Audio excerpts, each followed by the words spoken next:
Modul 12, bentuk pasar menurut struktur. Secara ekonomi, pasar seringkali diartikan sebagai tempat bertemunya penjual dan pembeli, atau permintaan dan penawaran, untuk melakukan transaksi jual-beli. Menurut konsep tradisional, pasar diartikan sebagai tempat bertemunya penjual dan pembeli sehingga menimbulkan transaksi. Konsep tradisional lebih menekankan dalam arti fisik, sehingga sering disebut pasar konkret. Dalam konsep modern, bertemunya supply dan demand tidak harus secara fisik, tetapi bisa menggunakan berbagai media komunikasi. Oleh karena itu, pasar modern sering disebut pasar abstrak.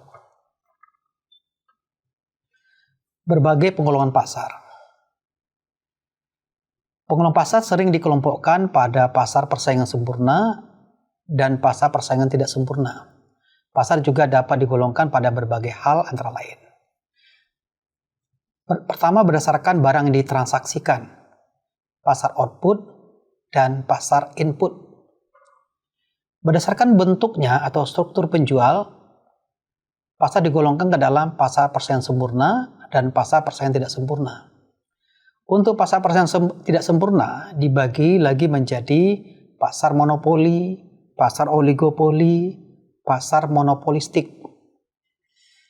Berdasarkan komoditas yang diperdagangkan, pasar dibagi atas pasar komoditi, pasar tenaga kerja, pasar uang, pasar modal, dan pasar valuta asing.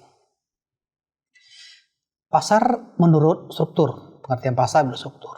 Menurut strukturnya, jumlah penjual pasar dapat dibedakan atas. Pertama, pasar persaingan sempurna atau perfect market competition. Pasar persaingan sempurna diartikan sebagai pasar dengan jumlah penjual dan pembeli yang sangat banyak, sehingga tidak ada satupun penjual atau pembeli yang bisa mempengaruhi harga. Pada pasar persaingan sempurna, baik penjual maupun pembeli tidak bisa menentukan harga atau price taker, karena harga ditentukan oleh pasar. Berikutnya, pasar persaingan tidak sempurna. Secara umum, bentuk pasar persaingan tidak sempurna antara lain pasar monopoli, pasar oligopoli, dan pasar monopolistik. Pasar monopoli adalah suatu bentuk pasar di mana hanya terdapat satu penjual dan banyak pembeli. Pembentukan harga pada pasar ini tidak lagi ditentukan oleh kekuatan tarik-menarik antara produsen dengan konsumen, tetapi ditentukan oleh produsen atau disebut dengan price maker.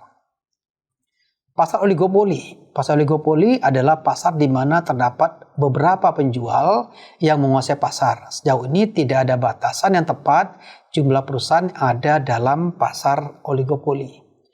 Dilihat dari produk yang diperdagangkan, maka pasar oligopoli dapat dibedakan atas oligopoli non-diferensiasi produk dan oligopoli dengan diferensiasi produk.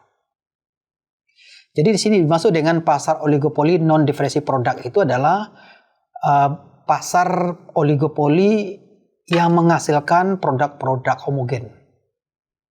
Sedangkan pasar oligopoli dengan diferensi produk adalah pasar oligopoli dengan menghasilkan produk-produk diferensiasi.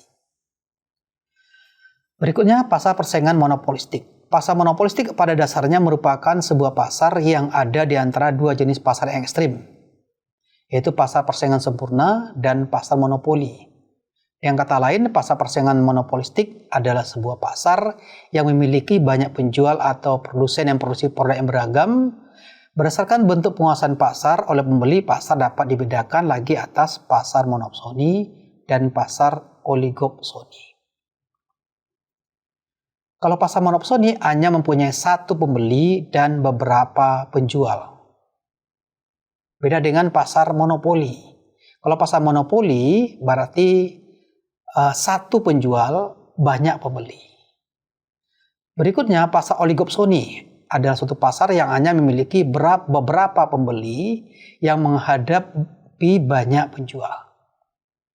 Beda dengan pasar oligopoli.